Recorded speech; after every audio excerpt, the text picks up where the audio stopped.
Hi, everyone. Welcome to Coffee Time with Masterminds. As you know, we are continuing the conversation on DEI, Jedi, justice, and how to live it in our organizations. And today we have a special treat.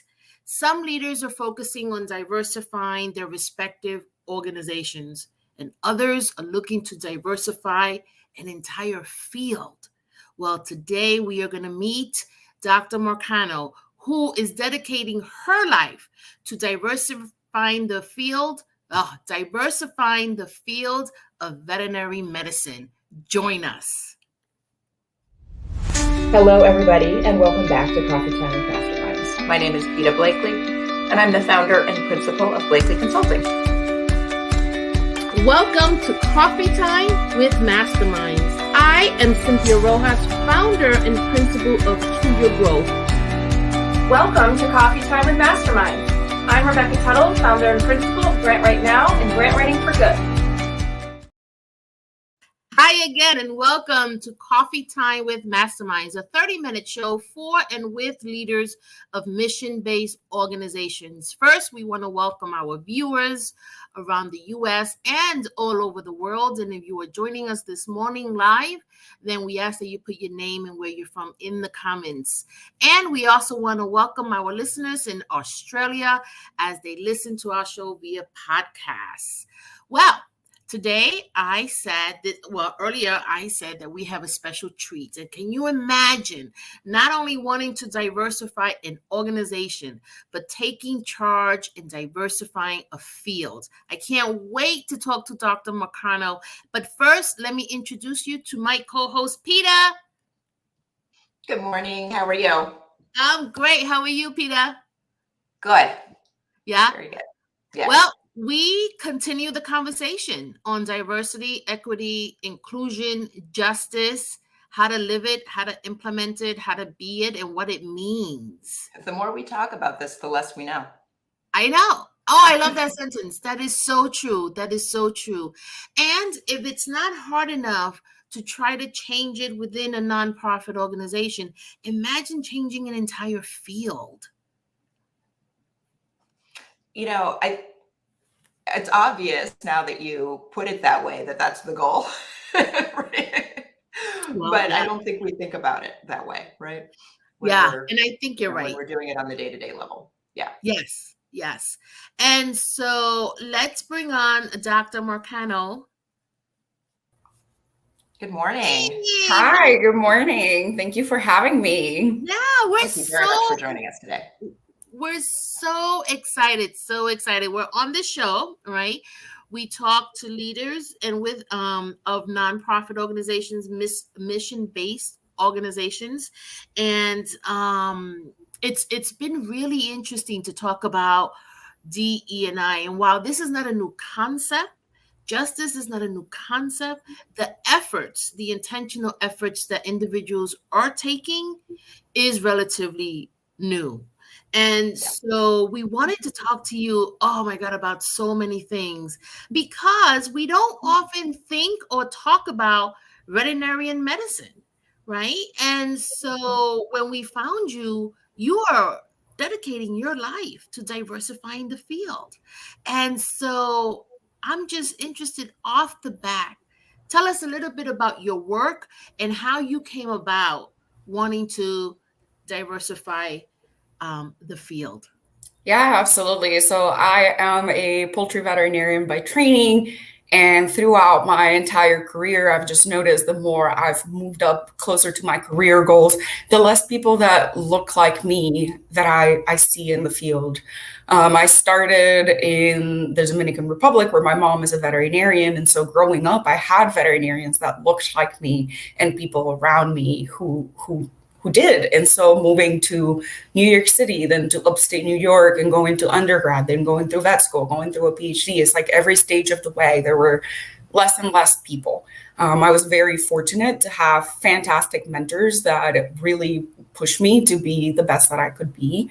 And the goal of my organization, which is called a Possibilities Vet Med, is to provide individuals with the network and the mentors and the resources that they need to be successful in the profession. Yeah.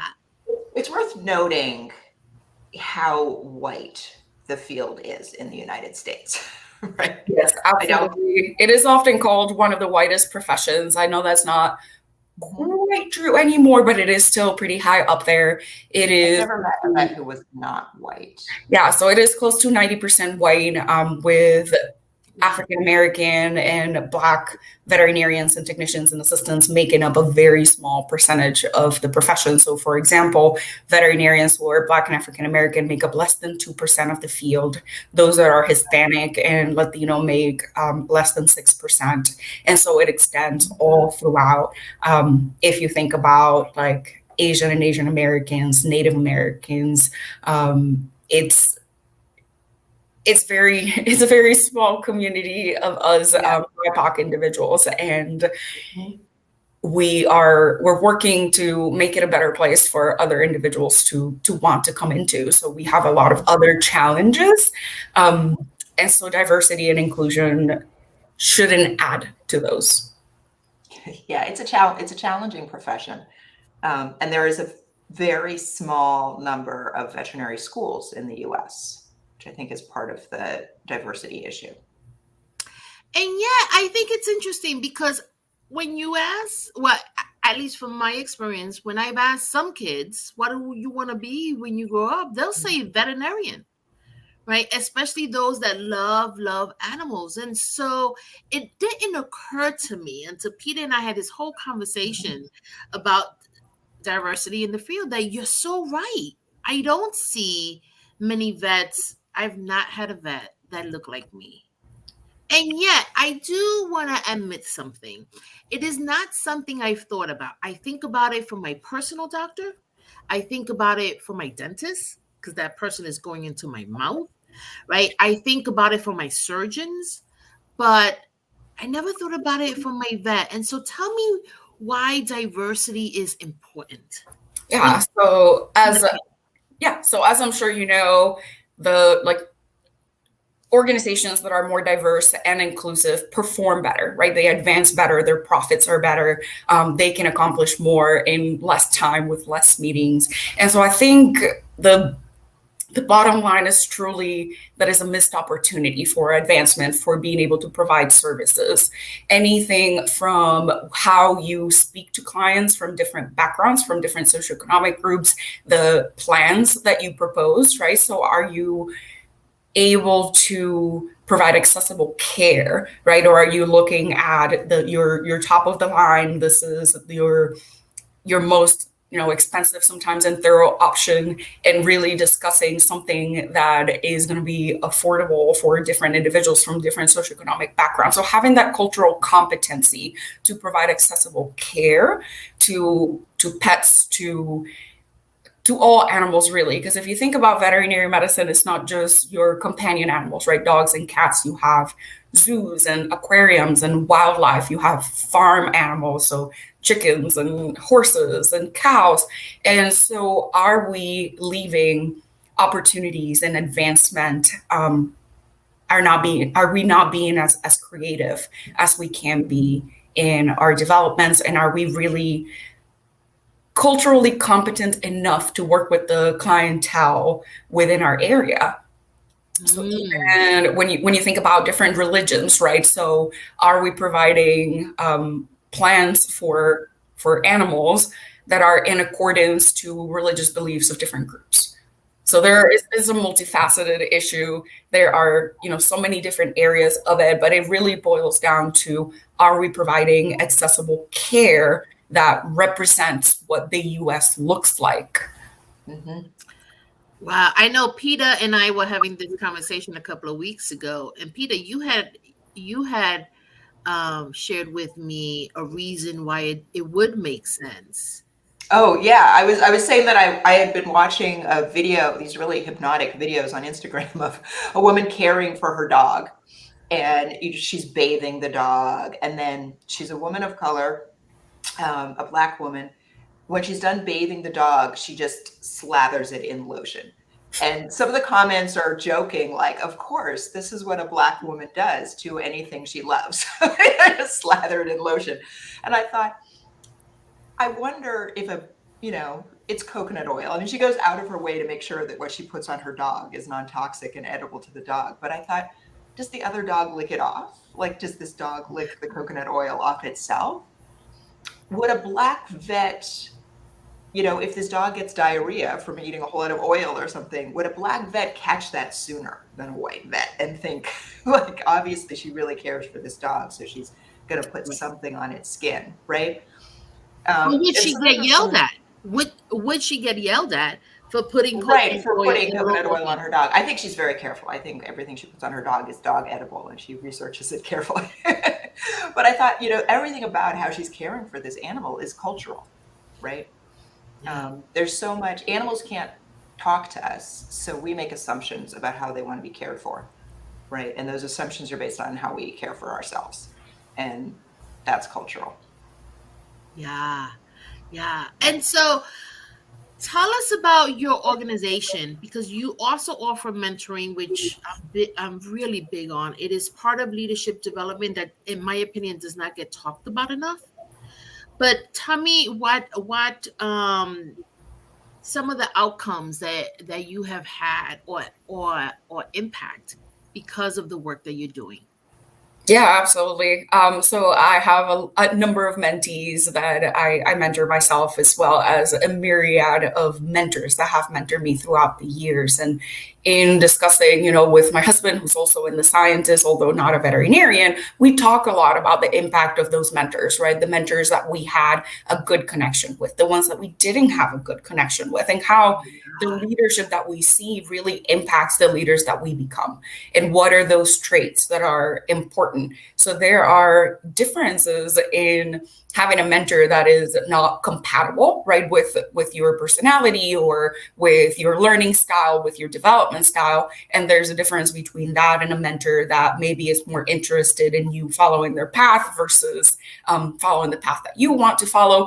And so we, throughout the years, have had many discussions about it and really thought that mentoring was a really crucial part of who we have become. And we wanted to provide that for other people. We wanted people to see themselves represented in this profession and to be able to reach out to someone who had background on how to work with people from different cultures and different ethnic backgrounds, from different religions, from that have had different lived experiences.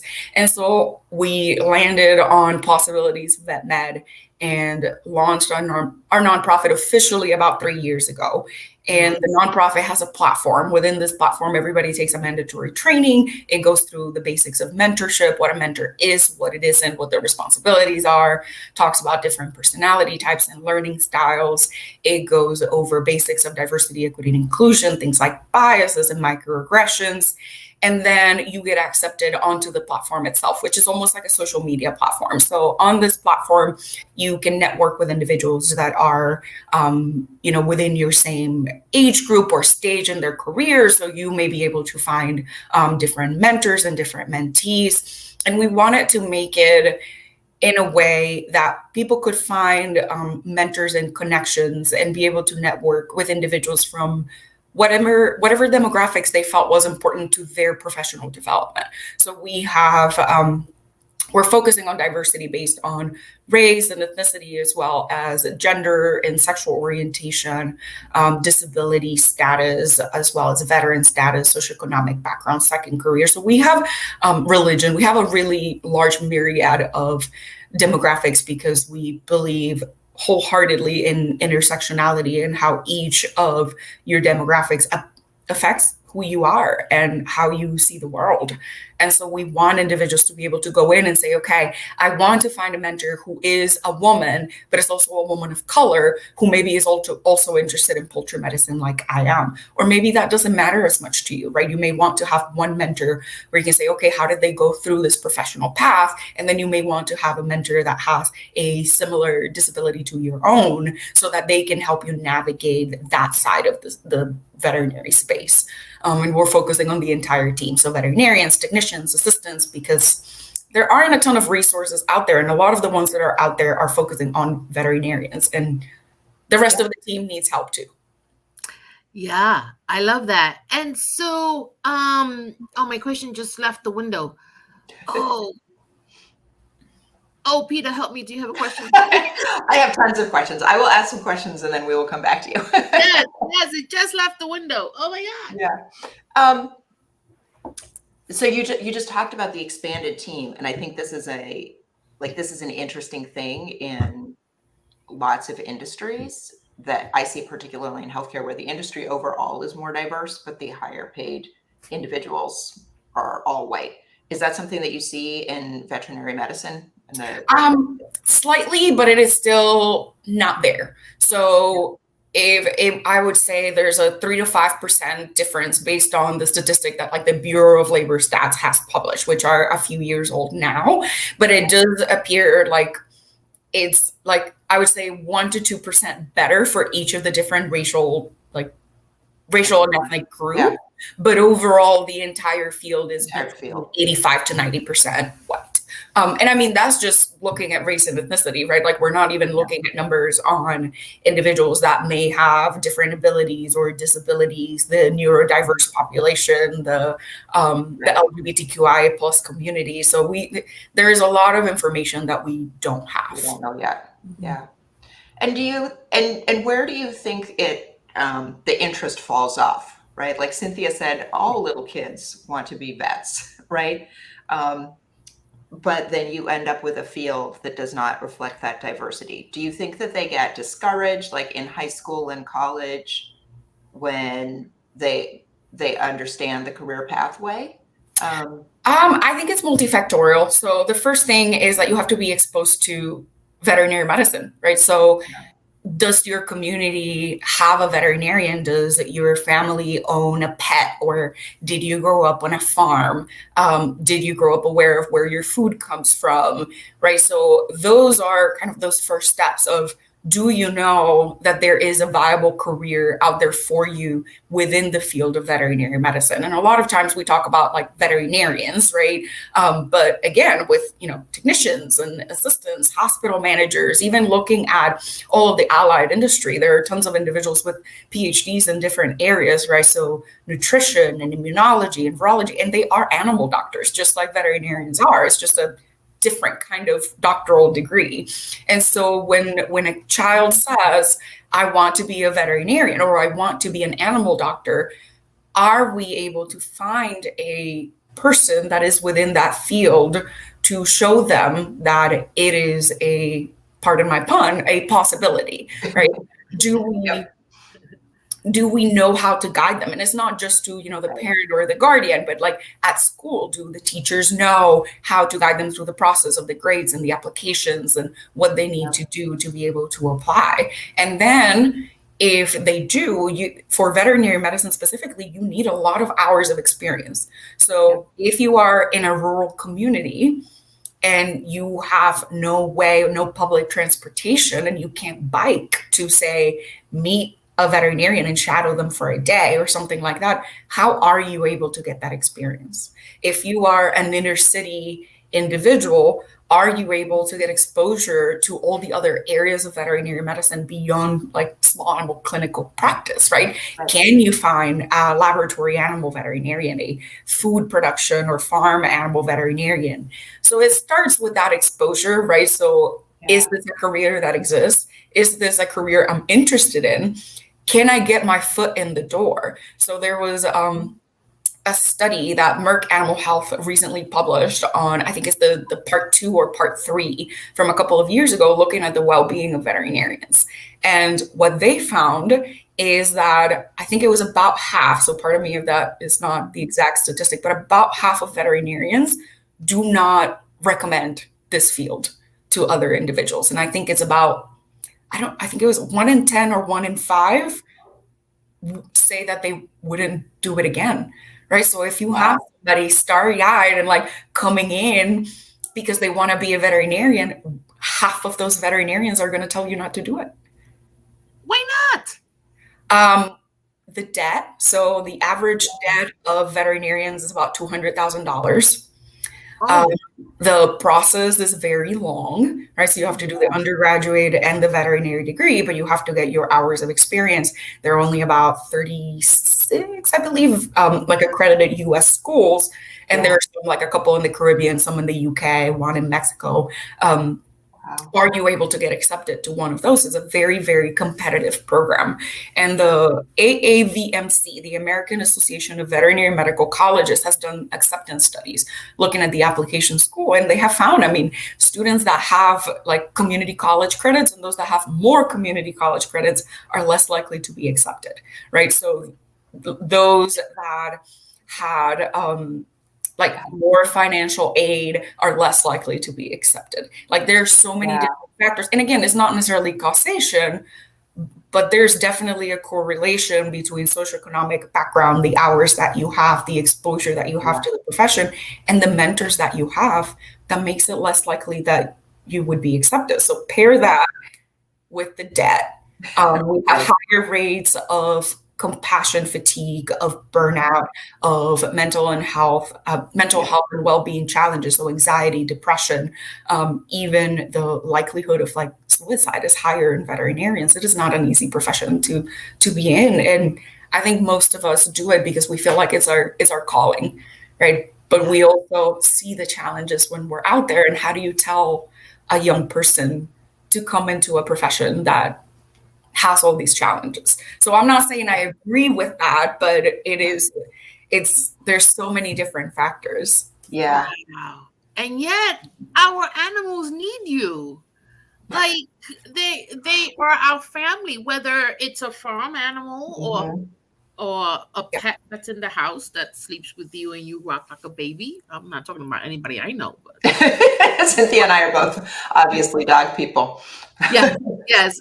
Peter has a dog. How much does Henny weigh? They're both about 45 pounds. 45 pounds, and she sits on my lap. Yeah. Like she's a puppy. Like Yeah, I love her. yeah. Nobody's puppy. She just comes on my lap Yeah. and lays down like a baby. So Yeah. Yep. they are part of the family. And you guys were asking also about like the race and ethnicity portion of it and how it impacts. So there was actually some work by I think it was the AVMA, the American Vet Med Association. They actually looked at the graduating, like the data for graduates and the amount of loans that they graduated with. And they actually broke it down by race and ethnicity. And I think it was for the year 2020, Black and African-American veterinarians graduated on average with $100,000 more than their white counterparts. Yeah. And Latino and Hispanic veterinarians, Yeah. the average was like 50% more. So we're talking, $160,000 versus $260,000. So wow. it's that's true across all degrees. The everybody goes to college policy has been problematic in a lot of ways, and that's a big one. It's just like saddled Black and brown families with millions of dollars of debt. Yeah. I finally remember my question. I have to admit, you've mentioned the word religion quite a few times, and it's something Peter and I do not talk about on the show. It is not something that has come up with other guests, but it's come up at least twice here. Tell us how religion plays a factor in this field. Yeah, so I'll give you a few examples, a couple of examples that I can think of, but things like humane euthanasia, right? So for different religions, that process may look different. Even for when you look at your veterinary team, right? So you think of the vet clinic as being open, say Monday through Saturday, where many individuals that practice Judaism, like individuals from Jewish backgrounds, do not work on Saturday. So are you accommodating for those individuals, right? When you think about farm animal and food animal medicine, right? Halal products is one example of that. So there it's again multifaceted, and it impacts a lot of different areas within the profession. So a lot of the time, the major holidays that we follow are Christian holidays, right? Are we also aware that last weekend was not only Easter, but it was also part of Ramadan and Passover, right? So everything you see everywhere is Happy Easter. Are we also considering our colleagues that are fasting all day for Ramadan, right? So it's something you may not like always think about, but it's definitely there. Yeah, it matters. I love that you've mentioned it, because I'm like, we don't think about religion a lot. When I don't when I think about diversity, and I had an experience where I do a leadership program, and every month, and this month we did it on the Tuesday after Easter. Well, we also had individuals that were fasting, and it was very challenging for them. And Easter, at least in the Northeast, is also associated with school break. So this caused a whole lot of havoc, because I didn't check the calendar, right, and see what are the holidays, the religious holidays. So I really appreciate you lifting that. So Oh, absolutely. I mean, we think about it like at work, right? I'm Caribbean, and food is like a massive part of my culture. And so if I'm planning something, I'm always thinking about what are we going to eat, right? Like, are we going to do a lunch? Are we going to do this? Or are we going to do that? And one of my mentors pointed out she was trying to do a potluck for her department. And some individuals pointed out, well, it's Ramadan. So if we're going to have this meeting, maybe we should consider that if we do that, a number of our colleagues are not going to be able to eat, but they're going to be sitting in the room for all of us eating. So, okay, now we'll just have, a meeting, or we'll have like a coffee break, and then we'll think about doing a potluck or something more food involved when we don't have Ramadan happening, right? So, yeah. So, Peter, you say you had a lot of questions. I just have one more, but go ahead. I don't want. This is more. No, go ahead, Cynthia. Go ahead. I have to ask. You work with poultry. Tell us a little bit about your work. Yeah. So I did a PhD in vaccine development. I did vaccination of chickens. And until recently, I worked in the pharmaceutical side. So I worked with chickens, with turkeys, with the chickens that are for meat, or the broilers, and the ones that lay eggs, or your layers. And it's a fantastic industry that I really enjoy. It is always looking to improve. There's always work that focuses on the well-being of the animals, the welfare, the efficiency of the industry. So anywhere from looking at a process in like the hatchery, so where all of the chicks hatch out of the egg, to the processing plant where your food gets handled. It's a very efficient, labor-intensive process. And I fell in love with poultry medicine. It's just an area where, having grown up in the Caribbean, having seen a lot of hunger in the world, the poultry profession is always looking for ways to provide safe, lean protein at an affordable price that can feed families. So. Wow, that's awesome.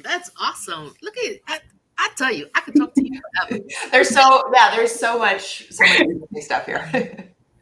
Yeah.